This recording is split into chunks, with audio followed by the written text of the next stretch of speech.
નમસ્કાર મિત્રો, આજે આપણે ગુજરાતી જીકે નોલેજના કેટલાક પ્રશ્નો વિશે જોઈશું. પ્રશ્ન: અમદાવાદ જિલ્લાનો દક્ષિણ પશ્ચિમ ભાગ કયા નામે ઓળખાય છે? તો તેનો જવાબ થશે ભાલ. ત્યારબાદનો પ્રશ્ન છે કે ભાલ પ્રદેશ કયા પાક માટે જાણીતો બન્યો છે? તો તેનો જવાબ થશે ઘઉં માટે. તેના દાઉદખાની કે ચાચિયા ઘઉં વખણાય છે મિત્રો. ત્યારબાદનો પ્રશ્ન છે કે કચ્છના નાના રણ અને નર સરોવર વચ્ચેનો સુરેન્દ્રનગર જિલ્લાનો ભાગ કયા નામે ઓળખાય છે? તો તેનો જવાબ થશે ઝાલાવાડ. જે કચ્છના નાના રણ અને સુરેન્દ્રનગર જિલ્લાના કચ્છના નાના રણ અને નર સરોવર વચ્ચેનો જે સુરેન્દ્રનગર જિલ્લાનો ભાગ છે તેને ઝાલાવાડ તરીકે ઓળખવામાં આવે છે મિત્રો, યાદ રાખજો. ત્યારબાદનો પ્રશ્ન છે કે ઘેલો અને શેત્રુંજી નદી વચ્ચેનો ભાવનગર જિલ્લાનો ભાગ કયા નામે ઓળખાય છે? તો તેનો સાચો જવાબ થશે ગોહિલવાડ તરીકે. જે ઘેલો અને જે શેત્રુંજી નદી છે, આ બે નદી વચ્ચેનો જે ભાવનગર જિલ્લાનો ભાગ છે તેને ગોહિલવાડ તરીકે ઓળખવામાં આવે છે મિત્રો, યાદ રાખજો. ત્યારબાદનો પ્રશ્ન છે કે જૂનાગઢ જિલ્લાના ચોરવાડથી ગીર સોમનાથ જિલ્લાના ઉના સુધીનો ભાગ એટલે? તેનો જવાબ થશે લીલી નાગેરનો પ્રદેશ કહેવામાં આવે છે મિત્રો, યાદ રાખજો. ત્યારબાદનો પ્રશ્ન છે કે ગીરની ટેકરીઓનો દક્ષિણના દરિયા કિનારા સુધીનો ગીર સોમનાથ જિલ્લાનો ભાગ કયા નામે ઓળખાય છે?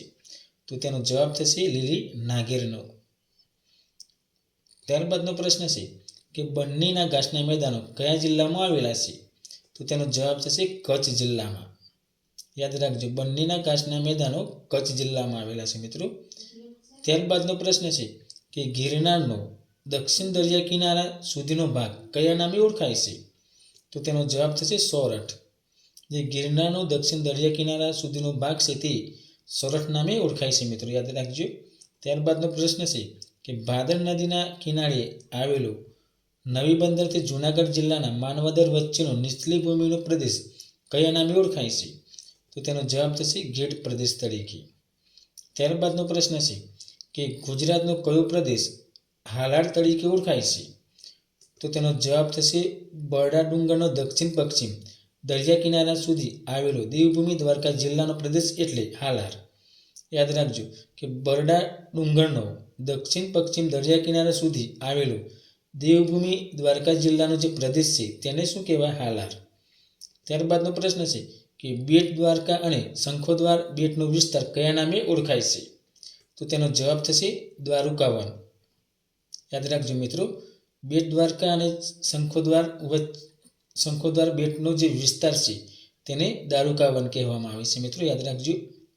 ત્યારબાદનો પ્રશ્ન છે કે સૌરાષ્ટ્રનો ઉચ્ચ પ્રદેશ કયા ખડકોનો બનેલો છે? તો તેનો જવાબ થશે આ ઉચ્ચ પ્રદેશ બેસાલ્ટ પ્રકારના અગ્નિકૃત ખડકોનો બનેલો છે મિત્રો, યાદ રાખજો. ત્યારબાદનો પ્રશ્ન છે કે ગુજરાતમાં જોવા મળતા બેસાલ્ટ લાવામાંથી બનેલા અગ્નિકૃત ખડકોને કયા નામે ઓળખવામાં આવે છે? તો તેનો જવાબ થશે ડેક્કન ટ્રેપ ખડકો તરીકે ઓળખવામાં આવે છે મિત્રો, યાદ રાખજો. ત્યારબાદનો પ્રશ્ન છે કે આર્કિયન યુગનો અંત ભાગ કયા નામે ઓળખવામાં આવે છે? એટલે આર્કિયન યુગનો અંત ભાગ કયા નામે ઓળખવામાં આવે છે? આવો પ્રશ્ન પૂછાય મિત્રો, તો તેનો જવાબ થશે ધારવાડ. ધારવાડ તરીકે ઓળખવામાં આવે છે મિત્રો, ધારવાડ. ત્યારબાદનો પ્રશ્ન છે કે અરવલ્લી સ્તરોની રચના કયા યુગમાં થયેલી છે? તો તેનો જવાબ થશે ધારવાડ યુગમાં થયેલી છે મિત્રો. અરવલ્લીના જે સ્તરો છે તે સ્તરોની રચના ધારવાડ યુગમાં થયેલી છે મિત્રો. ત્યારબાદનો પ્રશ્ન છે કે દ્વાતા અને પાલનપુરમાં આવેલી જેસોની ટેકરીઓ કઈ ગિરિમાળાનો ભાગ ગણાય છે? તો તેનો જવાબ થશે અરવલ્લીની ગિરિમાળાનો ભાગ ગણાય છે મિત્રો. દ્વાતા અને પાલનપુરમાં આવેલી જે જેસોની ટેકરીઓ કઈ ગિરિમાળાનો ભાગ ગણાય છે એવો પ્રશ્ન પૂછાય તો તે અરવલ્લીની ગિરિમાળાનો ભાગ, યાદ રાખજો મિત્રો. ત્યારબાદનો પ્રશ્ન છે કે અરવલ્લી ગિરિમાળાનો આ એક ભાગ ખેડબ્રહ્મા, ઈડર, શામળાજી અને ભિલોડા નજીક વિસ્તરેલો છે તે કયા ડુંગર તરીકે ઓળખાય છે? અરવલ્લી ગિરિમાળાનો એક ભાગ ખેડબ્રહ્મા, ઈડર, શામળાજી અને ભિલોડા નજીક વિસ્તરેલો છે તે કયા ડુંગર તરીકે ઓળખાય છે? તેનો જવાબ થશે આરાસુરના ડુંગર તરીકે.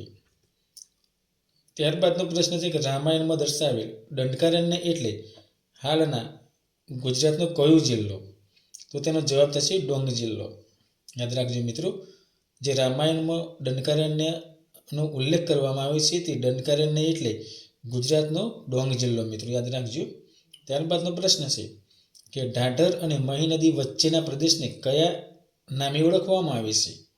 તો તેનો જવાબ થશે વાંકડ.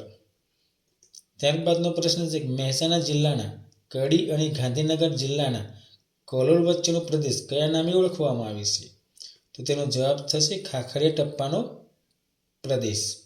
યાદ રાખજો મિત્રો. ત્યારબાદનો પ્રશ્ન છે કે પોશીનાનો પટ્ટો કયા જિલ્લામાં આવેલો છે? તો તેનો જવાબ થશે સાબરકાંઠા જિલ્લામાં. ત્યારબાદનો પ્રશ્ન છે કે પારનેરાની ટેકરીઓ કયા જિલ્લામાં આવેલી છે? તો તેનો જવાબ થશે વલસાડ જિલ્લાની અંદર. ત્યારબાદનો પ્રશ્ન છે કે ઉત્તરધારનો સૌથી ઊંચો ડુંગર કયો છે અને તેની ઊંચાઈ કેટલી છે?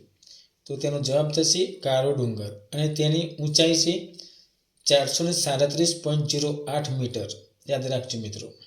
ત્યારબાદનો પ્રશ્ન છે કે પચ્ચમ, ખદીર અને બેલા વગેરે ટાપુઓ કઈ ધારમાં આવેલા છે?